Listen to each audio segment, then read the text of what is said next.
E nesta manhã continuamos examinando, aprendendo e investigando a história das conquistas do povo de Israel, sob a liderança de Josué e do próprio Senhor dos Exércitos. Josué, capítulo 11, versículos 1 a 23. Acompanhe com atenção a palavra do Senhor que diz assim: Tendo Jabim, rei de Azor, ouvido isto, enviou mensageiros a Jobabe, rei de Madom, e ao rei Sinrom, e ao rei Aksaf, e aos reis que estavam ao norte, na região montanhosa, na Marabá, ao sul de Quinerete, nas planícies e nos planaltos de Dor, do lado do mar, aos cananeus do oriente e do ocidente, aos amorreus, aos heteus, aos ferezeus, aos jebuseus nas montanhas, e aos heveus ao pé do Hermon, na terra de Mispa. Saíram, pois, estes e todas as suas tropas com eles, muito povo em multidão, como a areia que está na praia do mar, e muitíssimos cavalos e carros. Todos esses reis se ajuntaram e vieram e se acamparam junto às águas de Merom para pelejarem contra Israel. Disse o Senhor a Josué: Não temas diante deles, porque amanhã, a esta mesma hora, já os terás traspassado diante dos filhos de Israel. Os seus cavalos já retarás e queimarás os seus carros. Josué e todos os homens de guerra com ele veio apressadamente contra eles às águas de Merom e os atacaram. O Senhor os entregou nas mãos de Israel e os feriram e os perseguiram até a grande Sidom e até Misrefote-Maim e até o vale de Mispa, ao oriente. Feriram-nos sem deixar nem sequer um. Fez-lhe Josué como o Senhor lhe dissera. Os seus cavalos jarretou e os seus carros queimou. Neste mesmo tempo, voltou Josué, tomou a Azor e feriu a espada o seu rei, porquanto Azor dantes era a capital de todos estes reinos. A todos os que nela estavam, feriram a espada e totalmente os destruíram, e ninguém sobreviveu. E a Azor queimou. Josué tomou todas as cidades destes reis, e também a eles, e os feriu a espada, destruindo-os totalmente, como ordenara Moisés, servo do Senhor. Tão somente não queimaram os israelitas as cidades que estavam sobre os outeiros, exceto Azor, a qual Josué queimou. E a todos os despojos dessas cidades, e ao gado, os filhos de Israel saquearam para si. Porém, a todos os homens feriram a espada, até que os destruíram, e ninguém sobreviveu. Como ordenara o Senhor a Moisés, seu servo, assim Moisés ordenou a Josué, e assim Josué o fez. Nenhuma só palavra deixou de cumprir de tudo o que o Senhor ordenara a Moisés. Tomou, pois, Josué toda aquela terra, a saber, a região montanhosa, todo o Neguebe, toda a terra de Gósen, as planícies, a Arabá e a região montanhosa de Israel com as suas planícies, desde o monte Alaque, que sobe a Seir, até Baal-Gade, no vale do Líbano, ao pé do monte Hermon. Também tomou todos os seus reis e os feriu e os matou. Por muito tempo, Josué fez guerra contra todos estes reis. Não houve cidade que fizesse paz com os filhos de Israel, senão os heveus, moradores de Gibeão. Por meio de guerra, as tomaram todas. Porquanto do Senhor vinha o endurecimento do seu coração, para saírem à guerra contra Israel, a fim de que fossem totalmente destruídos e não lograssem piedade alguma.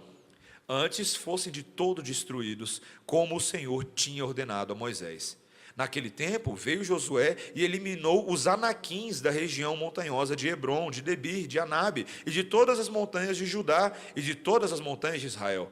Josué os destruiu totalmente com as suas cidades. Nenhum dos anaquins sobreviveu na terra dos filhos de Israel. Somente em Gaza, em Gate e em Asdod alguns subsistiram.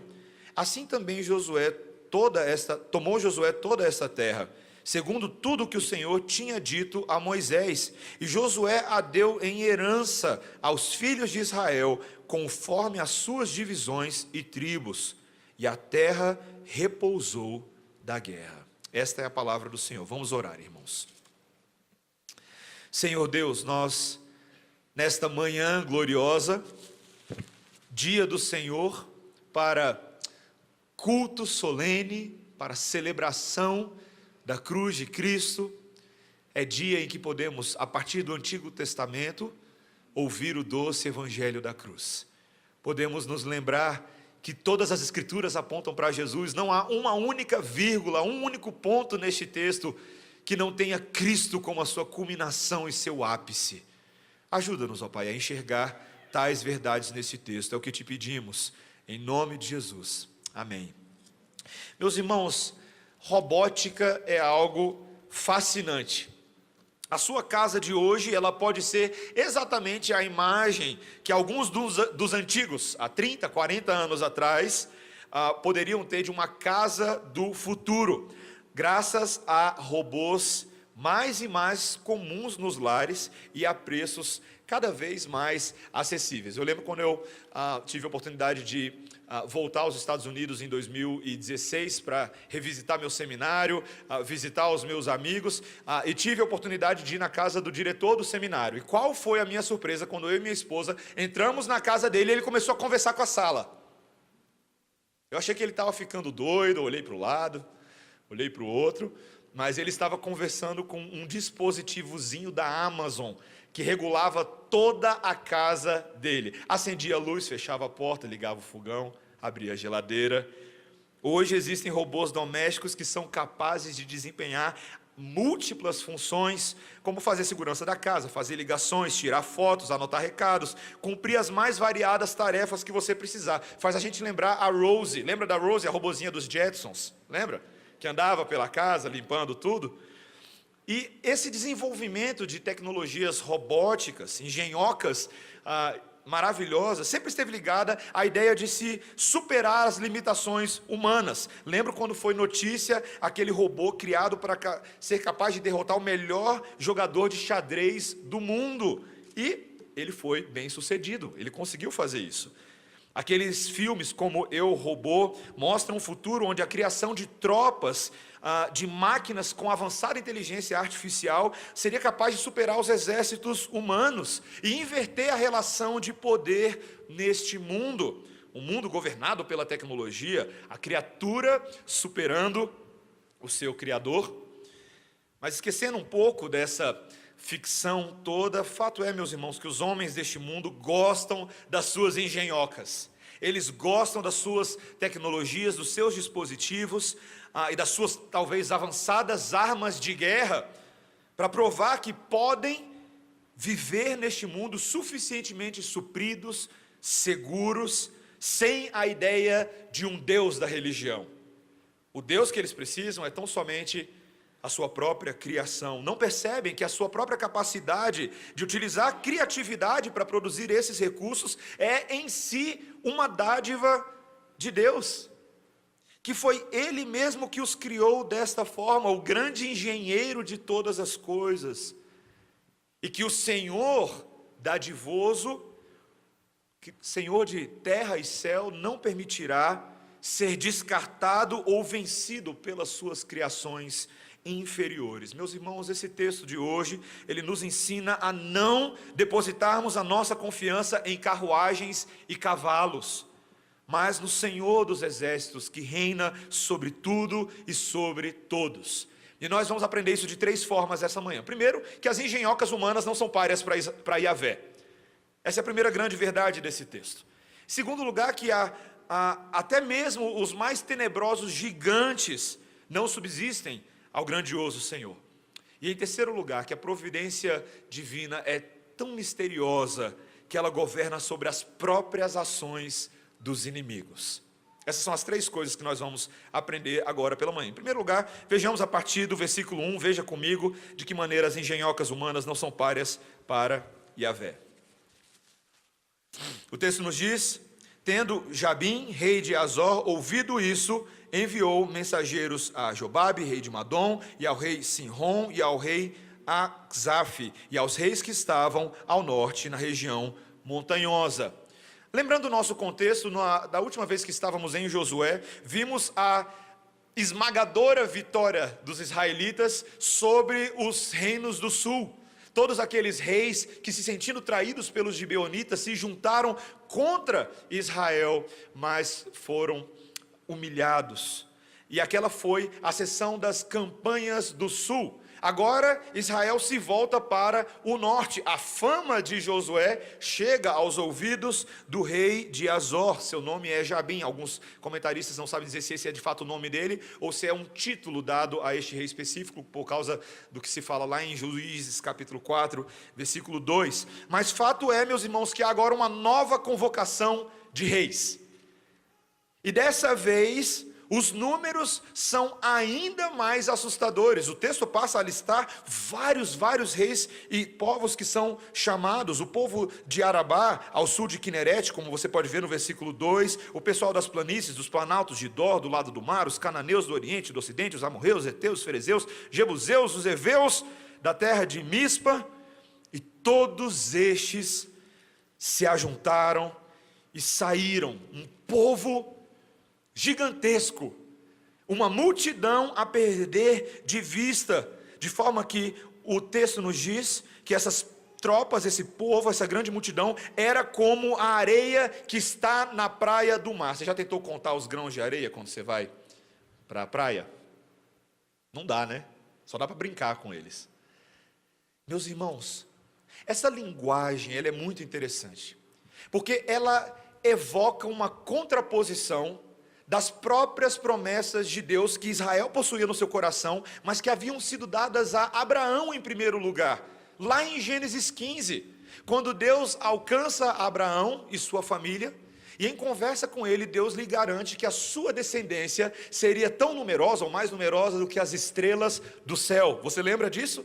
Que os próprios israelitas seriam uma descendência vasta, mas agora existe um exército inimigo cujo único objetivo é extirpar da terra a numerosa descendência de Israel. O próprio inimigo levantou as suas multidões, as suas tropas, com essa finalidade. Exatamente, meus irmãos, essa é a história da palavra de Deus. Desde o início, desde o Gênesis, desde o Éden, nós vemos a história de duas linhagens que competem entre si. A tentativa do filho da serpente, da semente da linhagem da serpente, de eliminar a linhagem da redenção que veio por meio de Eva. O inimigo sempre quis fazer isso. E o texto nos diz no versículo 4 que ele emprega suas engenhocas. Veja, muitíssimos cavalos e muitíssimos carros. O poderio de um exército, muitas vezes, não era medido somente pela quantidade dos seus soldados, mas especialmente pela quantidade e qualidade dos seus cavalos, dos seus animais, das suas carruagens, dos seus carros. Sabe, meus irmãos, essa história de guerra e esse emprego de dispositivos e argumentos para se derrotar a verdade de Deus é uma estratégia antiga de Satanás que nós vemos no nosso mundo hoje. Esse levante contra o cristianismo, esse número de argumentos oferecidos pela ciência, pelas ideologias, pelas religiões que negam a verdade do verdadeiro Deus, parece sim poderoso e indefensável. O mundo se especializa o tempo inteiro em novas artimanhas, filosofias, em evidências indiscutíveis. Eu lembro uma vez que eu conversando com um amigo meu da UNB, ele falava assim: olha, eu sei que você é crente, Mateus, mas a ciência traz evidências indiscutíveis sobre a falsidade da sua fé. Hoje ele é crente, Deus converteu ele. A ironia é maravilhosa. Mas ele era aguerrido, ele era brigão, ele batia muito. Existe esse forte tom apocalíptico de que os dias do cristianismo e da religião estão fadados ao fim. Eu gosto de participar muito de um fórum de tendências de tecnologia, e um certo dia eu estava lá na internet dando uma olhada nesse fórum, quando de repente eu encontrei esse tópico aqui: o cristianismo está fadado ao fim? Interrogação. E aí o dono do fórum, o dono do tópico, ele dizia assim: tenho a impressão de que neste fórum todos nós tendemos a concordar que a religião desaparecerá em algum momento da história humana. Se um Deus mítico não vier à Terra urgentemente, é provável que esse cristianismo tenha cada vez menos seguidores à medida que a tecnologia avança. Estava lá no fórum, era o topo do tópico. E aí todo mundo falando: é verdade, eu concordo com você. Outro escritor logo abaixo disse o seguinte: num novo tópico, nova pergunta: quão avançados seriam os seres humanos sem o cristianismo? Por milhares de anos, o pensamento científico foi suprimido e, em muitos casos, visto como um crime grave, às vezes resultando na pena de morte. Onde você diria que a humanidade estaria com a ausência do cristianismo no passado? Eu diria que seríamos uma civilização tão avançada que nós já seríamos robôs hoje em dia. A pessoa não sabe o que está falando, né? Mas as pessoas têm essas ideias de que a religião é uma espécie de retrocesso ao avanço inevitável de uma nova forma de pensar, de uma nova ideologia, de uma nova perspectiva do mundo. Essa história é antiga, meus irmãos. Mas o Deus de Israel reafirma promessas que recorrentemente são repetidas e confirmadas, quando ele diz no versículo 6, veja comigo: disse o Senhor a Josué: não temas diante deles, porque amanhã, a esta mesma hora, já os terás traspassado diante dos filhos de Israel, e os seus cavalos jarretarás e queimarás os seus carros. Você sabe o que significa essa expressão, jarretará? O hebraico é um pouco estranho aqui, realmente não é uma palavra muito comum, e o Almeida, que era muito culto, encontrou essa palavra que você não usa todos os dias. Mas tem um pouco a ver com a ideia de você mutilar os cavalos. Nesse caso seria você eliminar a parte de trás do calcanhar da pata deles, para que eles não tivessem mobilidade. Ou seja, era um símbolo da derrota. A inércia, a incapacidade de se mover, a incapacidade de atacar e de se defender, era sinal de que eles haviam sido derrotados. E é exatamente isso que aconteceu, meus irmãos. O texto passa a descrever para a gente, dos versículos 7 a 15, aquilo que eu e você já estamos vendo há 11 capítulos do livro de Josué. Mais uma vitória esmagadora. Israel talvez tivesse números um pouco menores do que o do grande exército. Mesmo assim, o inteligente e criativo Josué, instruído pelo Senhor, faz um ataque surpresa novamente. Eles vêm pela região das águas e ali eles conseguem mais uma vez prevalecer contra os inimigos. Essa é a história da igreja. Você acha que a igreja do Senhor está, desde o Novo Testamento, erguida e sustentada simplesmente porque ela dá um jeitinho de sobreviver? Não, meus irmãos. As portas do inferno não prevalecerão contra ela, e o Deus da história e o Deus das promessas tem garantido isso ano após ano, século após século, década após década, de que o mesmo evangelho pregado lá atrás é o evangelho que se mantém hoje. Você já parou para pensar? Talvez seja um pouco esquisito para você considerar isso, mas que eu e você estamos aqui nessa manhã, você está sentado aí, professando uma religião de milhares de séculos atrás. Você é uma pessoa inteligente, esclarecida, porque a verdade de Deus é eterna. A verdade de Deus antiga nos alcançou. Nós estamos aqui nessa manhã como um fruto da ação divina de nos alcançar e de nos sustentar. E é por isso que nós estamos adorando o Cristo ressurreto, aquele que reina, como foi falado na oração desta manhã. Nós nos gloriamos nele, porque essa é a vitória de todos os que creem no Evangelho. Amém, irmãos? Não somente para que as engenhocas humanas sejam derrotadas, mas até mesmo para que os mais tenebrosos gigantes não possam subsistir ao grandioso Senhor. Esse é o nosso segundo ponto. Veja o que a palavra nos diz no versículo 21. Acompanhe comigo. Naquele tempo veio Josué e eliminou os anaquins da região montanhosa, de Hebrom, de Debir e de Anabe, de todas as montanhas de Judá e de todas as montanhas de Israel. Josué os destruiu totalmente com as suas cidades. Quando você vê esse nome Anaquim, parece mais um desses povos aqui, né? Mais um desses, uma relação. Ou para vocês que estão rindo, vocês pensaram no Anakin Skywalker do Star Wars, e o nome dele tem a ver com isso. O Anakin Skywalker se tornaria na série de Star Wars um grande e poderoso guerreiro, porque os Anakins eram os gigantes.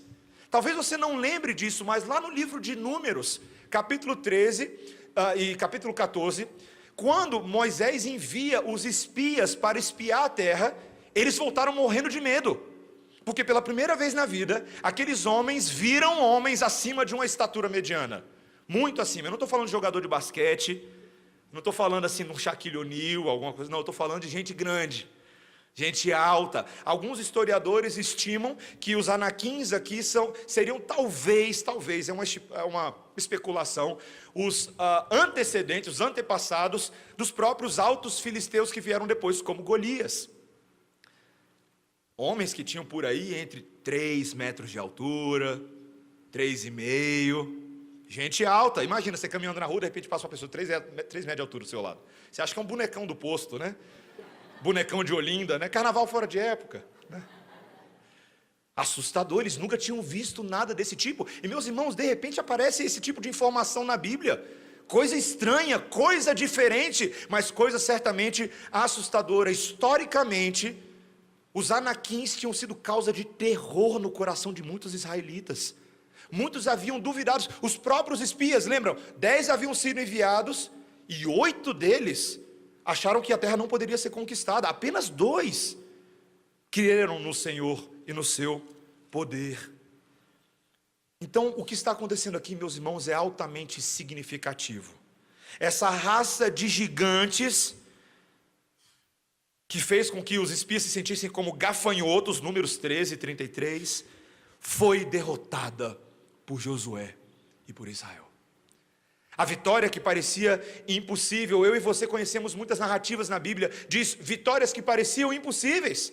Quando o próprio povo de Israel, sob o governo de Saul, se depara não somente com a multidão dos filisteus, mas com aquele gigante Golias, que todos os dias saía e afrontava e desafiava o povo de Israel, xingava, botava todo mundo para correr, vai para baixo da saia da sua mãe, não tem guerreiro que tenha a capacidade de me desafiar.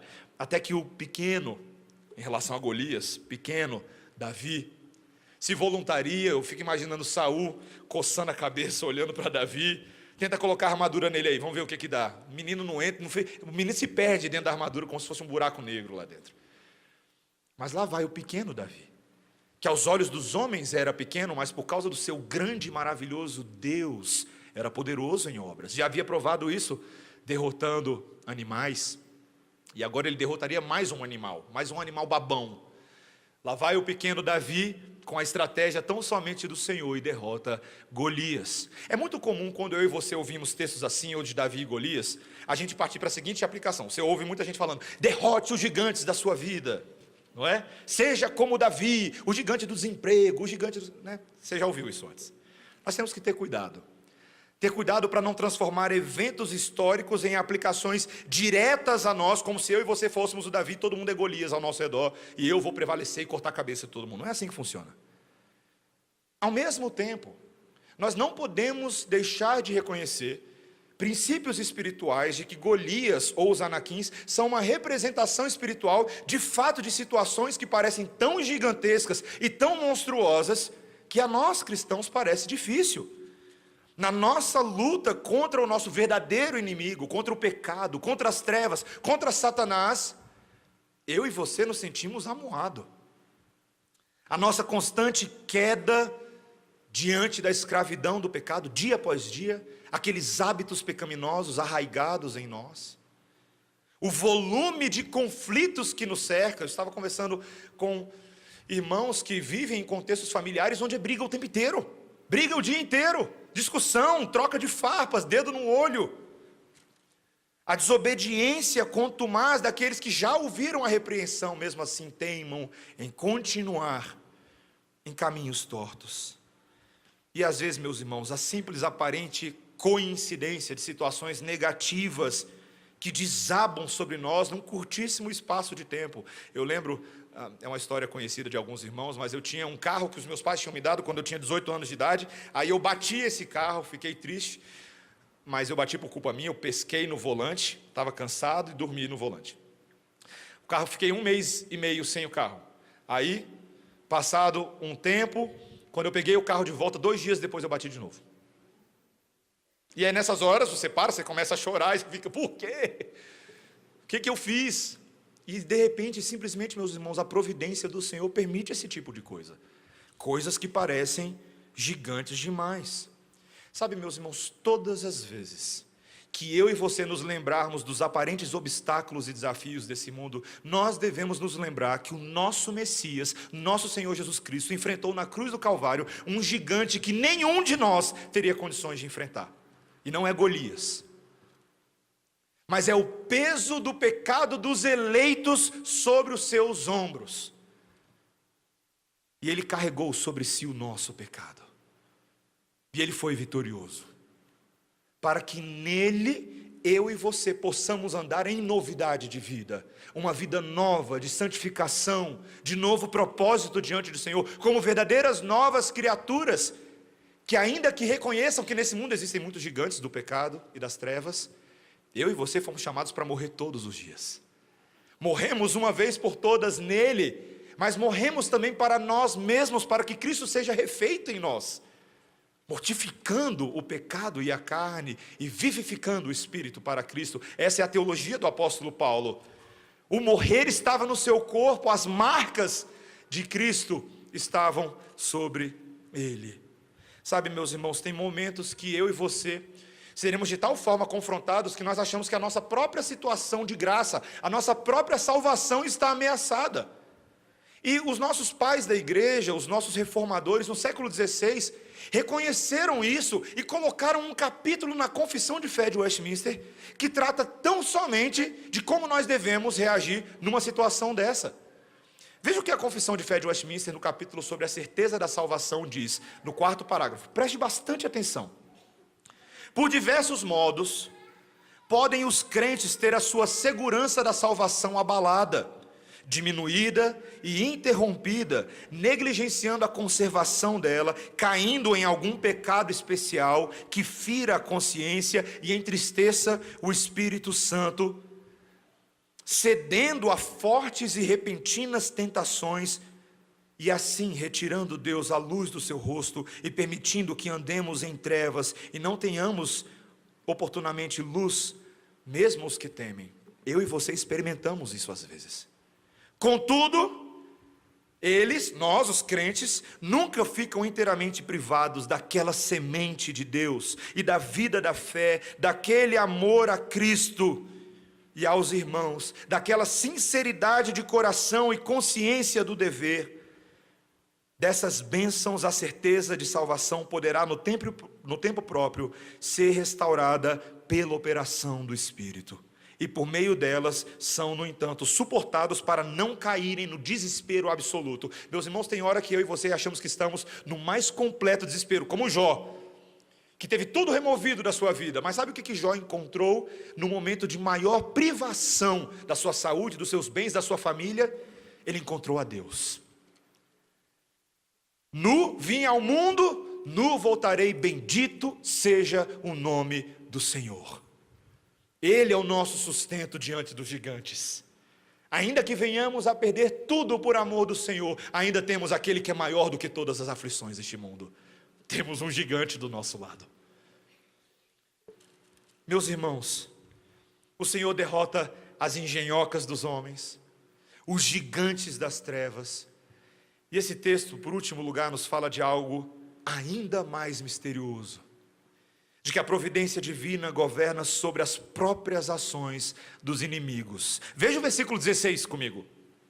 Tomou, pois, Josué toda aquela terra, a saber, a região montanhosa, todo o Neguebe, toda a terra de Gósen, as planícies, a Arabaia, a região montanhosa de Israel com as suas planícies, desde o monte Alaque que sobe a Seir, até Baal-Gade, no vale do Líbano, ao pé do monte Hermon. Também tomou todos os seus reis e os feriu e os matou. Por muito tempo Josué fez guerra contra todos estes reis. Não houve cidade que fizesse paz com os filhos de Israel, senão os heveus moradores de Gibeão. Por meio de guerra as tomaram todas.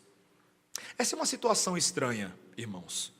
Porque vez após vez houve uma insistência dos exércitos inimigos para batalhar contra Israel.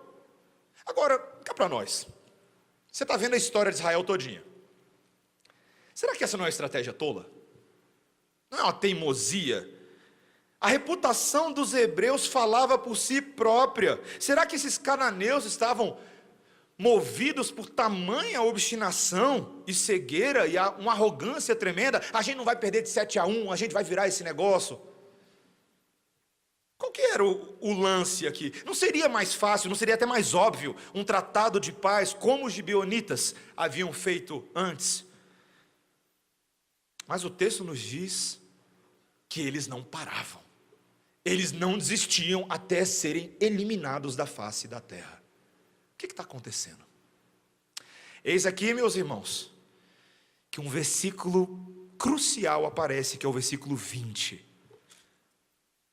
Porquanto do Senhor vinha o endurecimento do seu coração para saírem à guerra contra Israel, a fim de que fossem totalmente destruídos e não lograssem piedade alguma, antes fossem de todos destruídos, como o Senhor tinha ordenado a Moisés. Por que eles estavam atacando Israel? Porque Deus estava endurecendo seus corações e os impulsionando contra Israel. Como é que é, pastor? Que história doida é essa? Quer dizer então que os inimigos que estão vindo contra mim, é Deus quem está mandando? É Deus quem está empurrando os inimigos? É exatamente. Isso é muito estranho, meus irmãos. Isso é muito estranho. Porque talvez muitos de nós, por força da nossa criação evangélica, por força do contexto que talvez nós venhamos, nós não estamos acostumados a pensar de que Satanás é um empregado de Deus. De que Satanás, ele não é uma força em oposição a Deus de igual tamanho, de igual poderio, não. Os nossos inimigos só fazem aquilo que Deus autoriza, que Deus ordena e que Deus decreta. A história de Jó é assim. Ainda que Satanás, num primeiro momento, venha indagar a Deus sobre a fidelidade de Jó e falar: olha, só está te servindo aí porque você está dando tudo de bom para ele. É Deus quem autoriza Satanás a ir e promover uma obra de desgraça na vida de Jó, para ensinar algo, para ensinar que o próprio Deus é poderoso sobre homens, sobre inimigos e sobre os próprios corações de todas as suas criaturas. Essa providência divina, essa teologia da eleição, da reprovação, da predestinação, é inevitável na Bíblia. Nosso Deus é tão poderoso que Ele governa sobre as ações, pensamentos e os corações de todos aqueles que estão debaixo do seu governo. Nós lemos hoje, em Romanos 9, um texto que se torna misterioso para muita gente no livro de Romanos, de que os propósitos, os decretos divinos de Deus prevaleceram de tal forma que lá no Egito o coração do faraó foi endurecido para que o povo fosse liberto. Você lembra como aconteceu? Uma praga veio, o faraó se endureceu, sim, ó sim, lembra? Veio a segunda, terceira, quarta, veio a 10ª, aquela que talvez, em tese, quebraria a perna de qualquer pessoa. Qualquer rei, de qualquer país, depois da 10ª praga, a morte dos primogênitos, cederia e reconheceria. E aparentemente, faraó fez isso, até que endureceu de novo. Voltou atrás e enviou os seus cavalos e as suas carruagens contra Israel.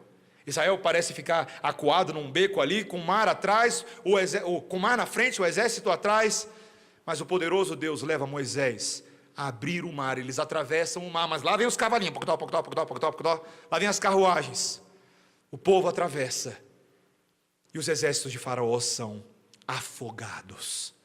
E o motivo pelo qual isso aconteceu, tanto Romanos 9 quanto o Êxodo nos mostram, é para que a glória de Deus, o seu poder, a sua majestade e a sua misericórdia para com o seu povo ficassem em evidência. Meus irmãos, que Deus é esse que nos ama tanto, que é capaz de enviar os inimigos contra nós apenas para derrotá-los, para mostrar que Ele é Deus que cuida de nós? Isso não é impressionante? Isso não traz um certo alívio ao seu coração, ao pensar que o conjunto de circunstâncias do pecado, do mundo e de Satanás que se avolumam contra nós, são todos autorizados por Deus para o nosso bem, para o nosso crescimento? Imaginar que Jesus Cristo foi levado ao deserto pelo próprio Espírito para ser tentado por 40 dias, para mostrar essa lógica, de que ainda que os inimigos se levantem contra nós, o nosso Deus está no controle até do coração deles. Até do coração deles. Nenhum fio de cabelo, ninguém nos toca, a não ser que o Senhor governe e autorize essa ação. Esse é o nosso Deus, meus irmãos. Ele é mais soberano do que eu e você imaginamos. Ele é mais poderoso do que nós imaginamos. Ele é mais majestoso. E Ele protege o seu pequeno e humilde povo em meio a todas essas situações. Faraó foi endurecido. Hoje à noite nós veremos que Judas foi usado exatamente com esse propósito. E que toda a liderança dos judeus que se levantou, que tramou, que arquitetou a morte de Cristo, fizeram na dureza do seu coração e da sua responsabilidade, mas de acordo com os decretos divinos. No Pentecostes, quando Pedro, o Espírito Santo vem, línguas de fogo aparecem, e línguas maravilhosas emitem agora as grandezas de Deus. Os judeus ficam achando que está todo mundo bêbado, e Pedro passa a dar uma explicação de que aquilo era um cumprimento da profecia de Joel. E lá em Atos 2, versículos 23 e 24, ele lembra: varões israelitas, Cristo Jesus foi crucificado por mão de vocês. Vocês são homens iníquos, mas de acordo com a presciência de Deus. Os homens, e talvez, quem sabe, até o próprio Satanás, poderiam pensar que eles estavam sendo vitoriosos ao colocar o Cristo na cruz, não é verdade? Vencemos! 7-1 para a gente. Acabou. Os discípulos podem ter pensado dessa forma, porque o nosso maravilhoso mestre está na cruz e morreu. Sábado deve ter sido o pior dia da vida dos discípulos. A incerteza, a insegurança. Mas se eles tivessem se lembrado daquilo que os profetas vinham anunciando há tantos séculos, eles se lembrariam que o Deus que cumpre as promessas de Josué é o Deus que sempre cumpriu as promessas. E Ele ressuscitou, meus irmãos. O nosso Messias ressuscitou para mostrar que os gigantes desse mundo não se comparam ao grande Deus de Israel. Você crê que neste momento, aquele homem que morreu há 2000 anos atrás está vivo e reinando? Você crê nisso? Esse é o nosso Deus, irmãos. Ele reina poderosamente, como o presbítero Charles colocou na sua oração. Aquele que está sentado à destra do Pai está neste momento reinando em glória, de onde virá para resgatar a sua igreja e para julgar os mortos. As engenhocas, os iPhones, os tablets, os robôs, os carros voadores, as armas nucleares, isso aí é ficha, gente. Ai daquele que tentar apontar as suas engenhocas contra o engenheiro. Ai daquele. Vai ser destruído como todo mundo. Meus irmãos, é muito melhor fazer tratado de paz. É muito melhor. E a nossa alegria é saber que o nosso Deus fez um tratado de paz conosco. Nós não teríamos condições de promover esse tratado, mas justificados, pois, mediante a fé, temos paz com Deus, por meio do nosso Senhor Jesus Cristo. Ele fez paz conosco. Nós estamos reconciliados com Deus. E agora, meus irmãos, as engenhocas que antes eram utilizadas para a morte, são agora recursos que eu e você temos para utilizá-los para a vida, para servir o nosso Criador, para colocar aos pés da cruz e colocá-los à disposição do Mestre, e falar: Senhor, o que eu faço com as minhas engenhocas? Como que eu posso servir ao Senhor com alegria? Como que eu posso viver para a Tua glória? Meus irmãos, concluo com essas palavras. Talvez você pense que toda essa doutrina dos decretos, da providência, da soberania, da eleição, parece meio injustiça da parte de Deus. Poxa, será que Faraó não teve chance? A Bíblia nos mostra um mistério. Existe um mistério entre a responsabilidade de cada um dos homens e a maneira como a providência e a soberania de Deus se manifestam nessas situações. É difícil para a gente colocar isso numa ordem linear, é impossível, na verdade. Mas lembre-se que se o decreto da eleição de Deus não tivesse prevalecido, você não estaria aqui hoje. Tem uma banda de rock que eu gosto muito aqui no país, e faz sucesso há muitos anos, rock cristão, chamado Oficina G3, eu gosto de ouvir.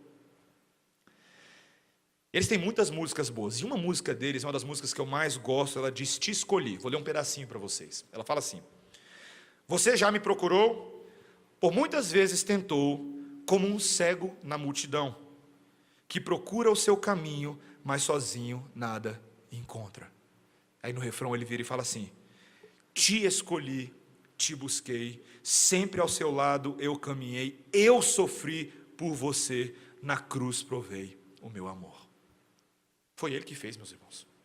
Eu e você não fizemos nada para merecer isso. Foi Ele que derrotou as trevas em nosso nome. E Ele que aplicou a nós, por meio do seu Espírito Santo, os benefícios dessa redenção, para que nós que antes vivíamos para nós mesmos, agora vivamos para aquele que por nós morreu e ressuscitou. Amém, irmãos? Vamos orar. Santíssimo Deus, nós te louvamos nesta manhã, manhã de celebração, de culto, de ressurreição, do vitorioso Messias, o Cristo, que venceu a morte, que venceu as trevas, e que eternamente reservou para nós graça e herança indizível. Senhor, obrigado, porque temos uma verdadeira esperança, para que todos os dias possamos caminhar numa guerra como nós vivemos, mas numa guerra que pode ser travada, pode ser vencida, pode ser conquistada por causa dos benefícios de Cristo por nós.